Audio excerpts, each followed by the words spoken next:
Mahasiswa-mahasiswi yang terkasih, selamat pagi, selamat berjumpa lagi dalam perkuliahan kita untuk mata kuliah Pentateuk. Kita sementara membahas kitab Keluaran, tapi pada kesempatan ini saya tidak akan bicara tentang atau menjelaskan tentang materi dari kitab ini, tapi saya akan bicara sedikit mengenai tugas paper eksegese Anda.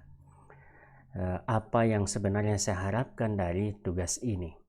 Nah, dalam perkuliahan kita sebelumnya saya sudah bicara tentang pelbagai metode eksegese. Ingat apa yang kita bicarakan pada semester yang lalu. Pelajari lagi itu dan gunakan ketika Anda menulis paper Anda.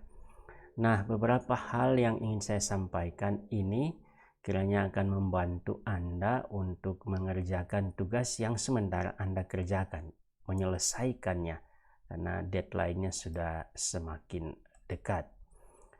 Nah, perhatikan ketentuan teknis, itu panjang paper Anda 4-5 halaman, ada marginnya di sana 2,5 cm, ada hurufnya Roman 12, spasi 1 ataupun 1,5 silakan pilih, dan juga bibliografi, ini penting. Minimal 4 buku ataupun artikel ilmiah.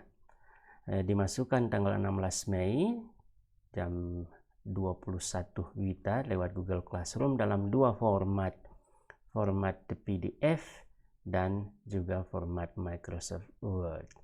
Dan perhatikan penulisan nama file dari tugas Anda. Ketika Anda mengirimkannya, maka jangan lupa tulis nama lengkap Anda beserta judul dari paper Anda serta perikop atau referensi kitab sucinya. Baik, jadi untuk paper ini sebenarnya apa yang mesti Anda buat? Sebenarnya tugas dasarnya adalah seperti ini. Tugas dasarnya adalah membaca dan menganalisa, kemudian menjelaskan teks dari perikop yang telah Anda pilih. Jadi fokusnya menganalisa teks itu dan menjelaskannya secara runtut. Beberapa langkah yang mungkin bisa membantu Anda sambil mengingat pelbagai metode sinkronik dan diakronik, dan ada macam-macam di sana yang baik Anda gunakan untuk memperdalam analisa Anda. Pertama, baca dengan teliti dan berulang-ulang teks yang Anda pilih. Itu membaca berulang-ulang ini satu-satunya cara bagi Anda untuk melihat bangunan literer dari teks Anda. Untuk melihat pelbagai poin utama yang sebenarnya mau ditampilkan oleh penulis kitab suci. Jadi perhatikan kata ataupun frase ataupun figur penting yang mungkin menjadi poin teologis utama yang hendak disampaikan oleh penulis kitab suci. Perhatikan perubahan waktu, tempat, tindakan, figur ataupun pokok pembicaraan dalam teks tersebut. Jika ada kalimat yang sulit Anda mengerti, maka bandingkanlah dengan terjemahan lainnya.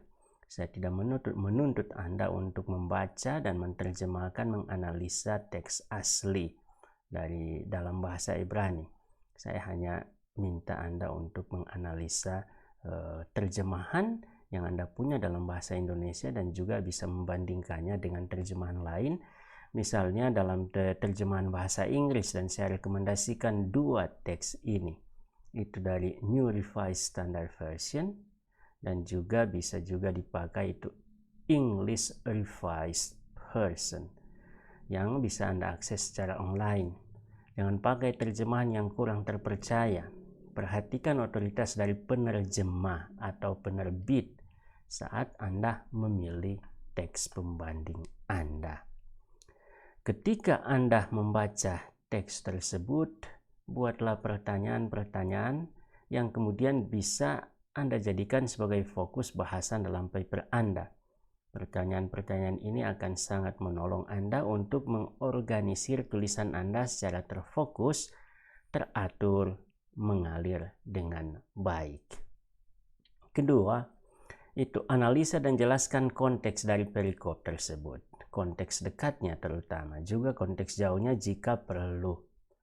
Konteks ini akan memudahkan Anda untuk memahami teks tersebut dalam kaitan dengan kitab yang bersangkutan. Misalnya, analisa bagaimana figur atau tempat maupun waktu dalam teks Anda terhubung dengan konteks yang ada. Dan kemudian yang ketiga, buatlah struktur atau outline dari teks tersebut. Perhatikan jika ada kalimat pembuka atau pendahuluan ataupun penutup, bahkan kesimpulan yang biasanya dibuat oleh penulis kitab suci sendiri yang mengapit kisah ataupun narasi utama dari perikop itu. Perhatikan perubahan-perubahan tempat, waktu, figur, dan seterusnya, karena perubahan-perubahan tersebut amat berguna untuk menentukan alur dari teks itu, menentukan struktur atau outline yang akan membantu untuk menganalisa teks ini secara sistematis, logis, sesuai dengan jalan argumen dari penulis kitab suci. Nah, berdasarkan struktur ini Anda bisa menilai mana bagian utama atau terpenting dari teks tersebut. Juga apakah teks itu ditulis dengan mengikuti suatu gaya sastra atau genre tertentu. Ini sangat penting bagi Anda untuk yang menolong Anda untuk memahami secara benar dan valid suatu teks kitab suci. Nah, berdasarkan struktur atau outline ini, perhatikan dinamika teks pilihan Anda. Ini bagus dan baik diperhatikan, dianalisa, dan ditemukan. Sebuah teks yang baik biasanya mengandung rentetan isyarat atau tanda-tanda yang dimaksudkan untuk dibaca dari awal hingga akhir. Ini artinya apa? Artinya teks tersebut menggambarkan suatu perjalanan ataupun suatu proses. It represents a movement. Jadi dinamika teks itu sangat penting untuk kita analisa, untuk kita temukan, dan membantu kita untuk mengerti apa yang hendak disampaikan oleh penulis. Jadi pembaca yang baik haruslah bisa membaca sambil mengikuti dan mengerti proses itu. Ada beberapa level ataupun aspek dari dinamika suatu teks. Saya sudah pernah jelaskan. Ada dinamika temporal. Biasanya ada progres temporal itu, misalnya dari hari pertama hingga hari ke-7 itu kita bisa temukan dalam Kejadian 1 tentang teks tentang kisah penciptaan. Perhatikan bila ada progres waktu dari masa lampau, sekarang, masa depan, atau kebalikannya. Itu biasanya dipakai, dinamika ini biasa dipakai oleh penulis kitab suci ketika menulis suatu perikop. Kemudian juga ada dinamika yang menyangkut tempat, spasial, dari A ke B, ke sana dan balik lagi, dari tengah pusat ke daerah bagian sekitar sekeliling. Itu bisa ditemukan, bisa Anda cek dalam Keluaran 25 misalnya. Kemudian ada dinamika relasional, misalnya dari konflik ke solusi, dari penindasan ke pembebasan, dari pencarian calon istri ke perkawinan misalnya, dari kaya ke miskin dan sakit, misalnya kita bisa temukan dalam kitab Ayub. Kemudian ada juga dinamika tematik, dari religius ke aturan-aturan sosial. Kita bisa temukan misalnya dalam kitab Keluaran, dalam teks tentang Dekalog. Nah, ada juga dinamika emosional, misalnya dari depresi ke pujian, dari mengeluh kepada Tuhan, mengungkapkan secara jujur apa yang sedang digumuli, tapi kemudian di akhir teks itu ada suatu pujian. Ada juga gaya bahasa, misalnya dari narasi puisi, kemudian menjadi dari narasi ke puisi. Jadi kita temukan ada kisah, cerita, tiba-tiba di akhir dari teks itu ada satu puisi. Ini juga sebenarnya adalah dinamika gaya bahasa yang sengaja dipakai oleh penulis kitab suci untuk memperindah ataupun memberi penekanan, intensifikasi dari isi teksnya. Oke, sesudah itu maka Anda bisa melanjutkan analisa Anda dengan menganalisa teks tersebut secara detail, ayat per ayat. Jadi setelah mendapatkan struktur atau outline dan melihat dinamika teks, Anda bisa mencoba menganalisa teks tersebut secara dekat ayat per ayat. Perhatikan figur, waktu, tempat, dan kata-kata kunci atau formula literer yang mungkin ada dalam teks. Apa yang kamu mengerti dengan elemen-elemen teks ini. Dan dukung pengertian atau observasi Anda dengan kamus atau ensiklopedi di mana bisa ditemukan arti, latar belakang religius, sejarah, sosial, dan kulturalnya. Gunakan konkordansi untuk melihat apakah kata atau formula literer ini dipakai juga di bagian lain dalam kitab. Dan ini akan membantu Anda untuk melihat konteks teks itu dalam kesatuan kitab atau dalam kesatuan suatu gagasan besar yang ada dalam kitab yang bersangkutan. Lihat relasinya satu sama lain. Cara ini akan menolong Anda untuk melihat fungsi kata atau formula itu secara lebih luas dan memperjelas pesan ataupun ide teologis yang sebenarnya mau disampaikan oleh penulis lewat teks Anda. Jadi perhatikan ketika Anda menganalisa suatu teks ataupun kata dan melihatnya dari perspektif sejarah, sosial, kultural, Anda juga sebenarnya sementara menggunakan metode diakronik. Jadi bukan hanya pendekatan sinkronik, tapi juga pendekatan diakronik sementara Anda gunakan. Dan ini tentu akan menolong Anda untuk memperdalam, mempertajam pemahaman Anda tentang teks yang bersangkutan. Dan kalau sudah selesai semua analisa detail itu, maka Anda kemudian menemukan ataupun menyimpulkan pesan atau tema teologis utama dari teks yang bersangkutan. Ini kalau Anda buat, maka Anda akan menghasilkan suatu analisa dan juga tulisan dengan dasar eksegese yang valid, yang kuat. Kemudian Anda bisa tambahkan relevansi yang penting bagi Anda tapi juga bagi kita, bagi orang lain yang membaca tulisan Anda. Jadi setelah analisa yang ada, kemudian langkah terakhir adalah membaca kembali analisa Anda dan menyatukannya dalam satu uraian yang logis, sistematis. Dan Anda juga bisa membandingkan pendapat Anda atau hasil analisa Anda dengan pendapat orang lain lewat buku ataupun artikel ilmiah yang bisa saja memperkaya ataupun mengoreksi analisa Anda. Terbukalah untuk suatu koreksi, tapi juga beranilah untuk proaktiflah untuk mendapatkan dukungan ilmiah untuk analisa Anda sendiri. Kemudian uraikanlah pokok-pokok hasil analisa Anda itu secara sistematis dalam suatu narasi yang enak dibaca. Atur dalam judul dan subjudul sesuai dengan kreativitas ataupun keterampilan menulis Anda.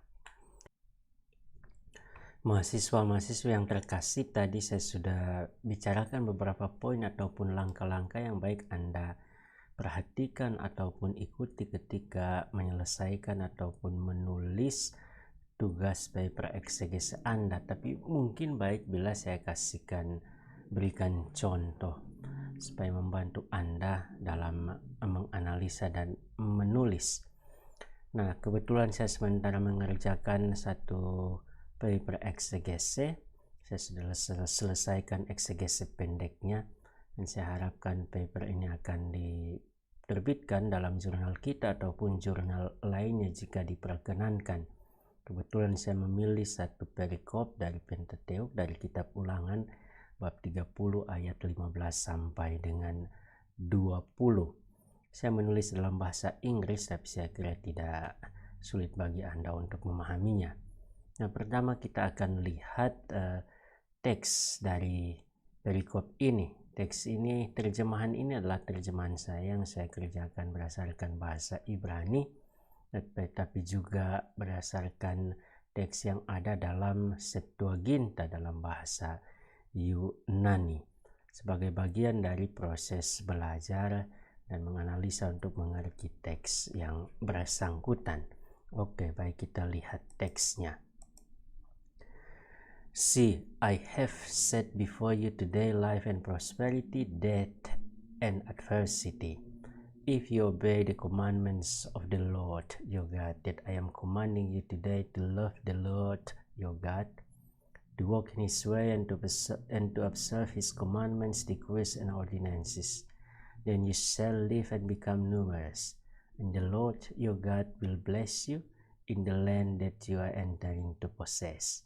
But if your heart turns away and you do not hear, but are led astray to bow down to other gods and serve them, I declare to you today that you shall perish. You shall not live long in the land that you are crossing the Jordan to enter and possess.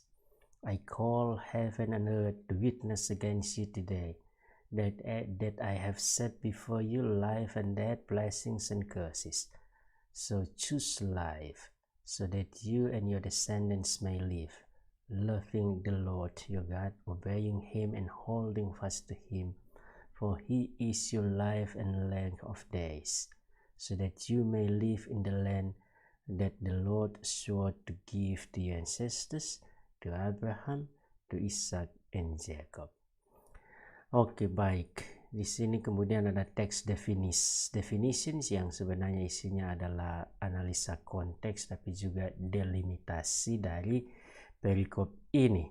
Jadi Deuteronomi bab 30 ayat 1 sampai dengan 20 sebenarnya adalah bagian terakhir dari pidato Musa di dataran tinggi Moab sebelum kematiannya dan sebelum orang Israel menyeberangi sungai Yordan, memasuki dan kemudian menduduki tanah terjanji di bawah pimpinan Yosua.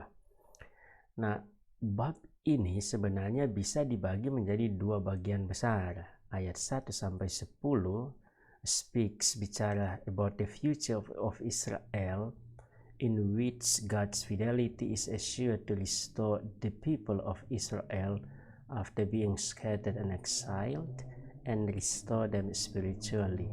Kemudian bagian kedua itu ayat 11 sampai dengan 20 speaks about most exhortations to choose life. Eksortasi Musa kepada orang Israel untuk memilih hidup.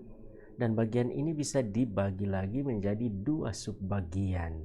Ayat 11 sampai 14 yang bicara tentang the closeness of the commandment to the people of Israel in their mouth and their heart to observe. Jadi dia bicara tentang kedekatan perintah-perintah yang sudah disampaikan dalam pidato-pidato Musa sebelumnya.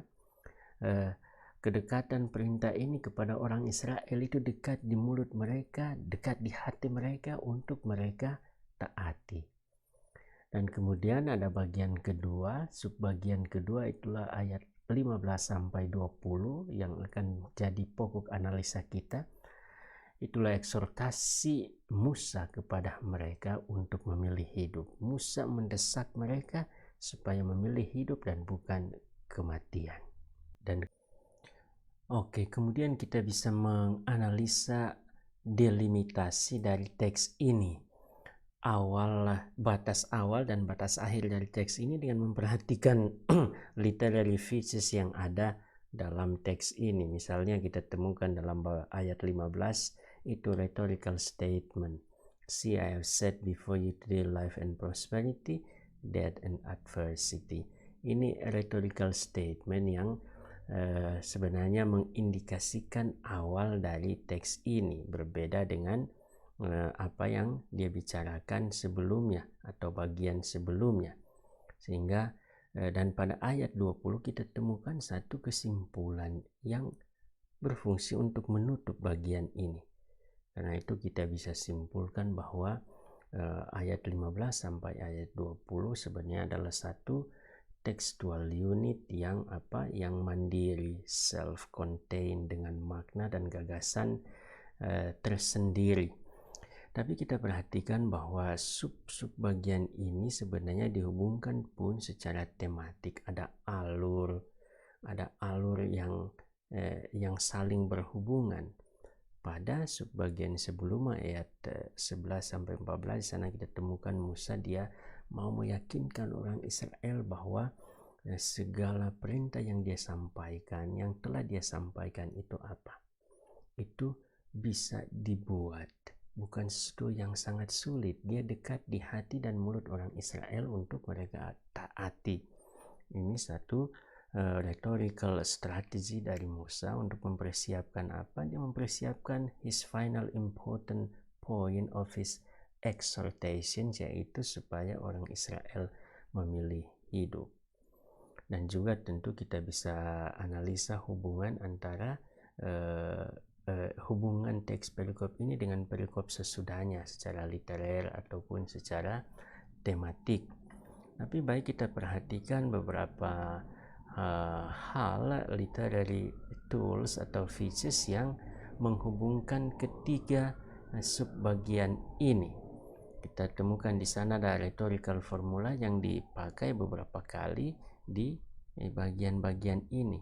Juga bagaimana Musa menyapa orang Israel, dia menggunakan sapaan orang atau kata ganti orang kedua tunggal dan juga kata ganti orang kedua plural. Kemudian yang punya arti kita akan lihat sebentar. Kemudian ada kata-kata kunci di sana, misalnya kata kunci tentang commandments, perintah, ada ordinances yang dipakai oleh Musa dan bisa kita temukan dalam setiap bagian ini. Juga ada tema tentang ketaatan, ada kata mendengarkan, syama, yang tentu penting mengindikasikan tuntutan Tuhan akan ketaatan orang Israel terhadap perintah-perintahnya. Kemudian ada motif heaven, surga dan juga hati yang menghubungkan ketiga subbagian ini. Oke. Baik, tentang jenis sastra dari teks ini, ini jelas suatu paranesis, suatu nasihat, tapi bukan nasihat biasa. Suatu nasihat yang mendesak agar orang Israel itu mengikuti apa yang dikehendaki oleh Musa atau oleh Allah sendiri. Oke, kemudian yang penting juga ini struktur dan dinamika dari teks ini. Jadi kalau kita perhatikan misalnya, ternyata teks ini disusun oleh penulis kitab suci mengikuti pola kiasme, paralel dengan urutan terbalik. Jadi kalau kita perhatikan ayat 15 misalnya, I have set before you today life and prosperity, death and adversity. Ini. Dan kita temukan paralelnya dalam ayat 19a. I have set before you life and death, blessings and curses. Dan kita temukan misalnya kemudian tentang pilihan-pilihan itu sebenarnya juga disusun secara paralel tapi bersifat antitesis. Ayat 16 di sana disampaikan itu pilihan positif untuk memilih kehidupan dengan apa? Dengan segala konsekuensinya. Dan pada ayat 17 dan 18 di sana dijelaskan itu pilihan sebaliknya. If your heart turns away and do not hear. Jadi jika hatimu berbalik dan tidak taat, tidak mendengar perintah Tuhan, maka kamu akan perish. You shall perish. Oke, dan ini argumen ini, pilihan ini kemudian ditutup dengan satu apa? Dengan satu konklusi, satu kesimpulan. Jadi kamu sudah tahu mana yang orang Israel kepada kamu saya letakkan pilihan, kamu sudah tahu konsekuensinya, dan karena itu saya anjurkan kamu, Musa menganjurkan supaya mereka memilih kehidupan taat kepada Allah. Jadi ini baik jelas, ini perikop ini disusun bukan sembarangan saja, tapi mengikuti struktur dengan tujuan yang jelas yang kelihatan dalam kesimpulannya. Oke, kalau kita perhatikan maka di sana ada dinamika. Jadi satu pihak Musa menekankan dan meyakinkan orang Israel akan kesetiaan Tuhan untuk memberi hidup atau membaharui hidup mereka. Tapi di lain pihak juga dia menuntut Dia menuntut ketaatan orang Israel terhadap terhadap perintah-perintah yang diberikan. Sehingga sebenarnya ada dinamika yang jelas dari teks ini. Dinamikanya adalah seperti ini. Jadi itu pertama temanya adalah conversion atau return to God, kemudian obedience, love the Lord, and then hasilnya adalah kehidupan, life. Dan di sana juga ini dinamika yang sama, tapi sebaliknya adalah turn away from God, disobedience, bow down to other gods and serve them, dan konsekuensinya adalah kematian. Oke, baik. Jadi setelah kita melihat dan menganalisa struktur serta dinamika dari teks ini, kemudian kita bisa lanjut dengan analisa lebih detail, analisa ayat per ayat, tapi saya lebih cenderung juga untuk menganalisanya mengikuti struktur atau outline yang sudah kita buat tadi. Saya tidak akan bicara dan membaca analisa ini keseluruhan. Nanti saya akan kirimkan bahan ini dan Anda silakan membacanya pribadi. Tapi baik, mungkin kita lihat satu ayat saja, misalnya ayat 15. Di sana teksnya berbunyi, "See, I have set before you today life and prosperity, death and adversity." Jadi kalau kita lihat hal-hal yang penting di sini, pertama itu perintah see, lihat, atau dalam bahasa Indonesia juga bisa diterjemahkan ingatlah. Itu dari kata Ibrani re'eh. Ini perintah, tapi perintah dalam bentuk orang kedua tunggal. Perhatikan, orang kedua tunggal, sapaan kepada engkau, bukan kepada kamu secara umum, kepada satu kelompok atau seluruh orang Israel. Dan Musa berbicara seperti ini, maksudnya apa? Apa maksudnya? Dia menunjuk kepada setiap orang Israel pribadi per pribadi, bukan secara kelompok keseluruhan. Saya kira jelas bahwa yang mau ditekankan di sini adalah personal obedience to observe the commandments. Jadi ini great importance, sangat penting itu personal obedience. Dan juga kita lihat poin kedua adalah ini formula I have set before you. I have set before you to recall atau mengingatkan kita teks kitab Ulangan bab 11, di mana Musa juga bicara tentang tentang blessing and curse. Jadi ternyata secara literer kalau kita perhatikan maka ada inclusion. Saya sudah pernah bicara dan jelaskan apa itu inclusion atau inclusio dalam bahasa Italia. Silakan ingat kembali. Dan kita temukan di sana ada threefold list of options. Ini apa itu isinya? Pertama itu life, prosperity, and blessing. Ini ada 3. Lalu kemudian kebalikannya ada death, adversity, and cursing. Ini threefold list of options. Di sini satu gaya penulisan yang dipakai sehingga memang menarik. Kemudian ada keterangan waktu today. Today ini menunjukkan fokus waktu saat ini, pada saat pada saat the very day when the commandments are transmitted, jadi pada hari atau pada saat persisnya di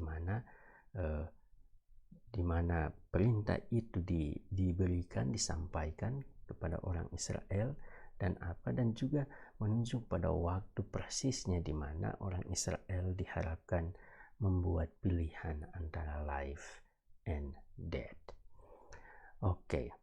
Kemudian Anda bisa membaca analisa selanjutnya, ayat 16 sampai 18 itu menyangkut pilihan hidup dengan segala konsekuensinya, dan kemudian ada pilihan untuk berbalik kepada Tuhan dan menyembah berhala dengan konsekuensi itulah kematian.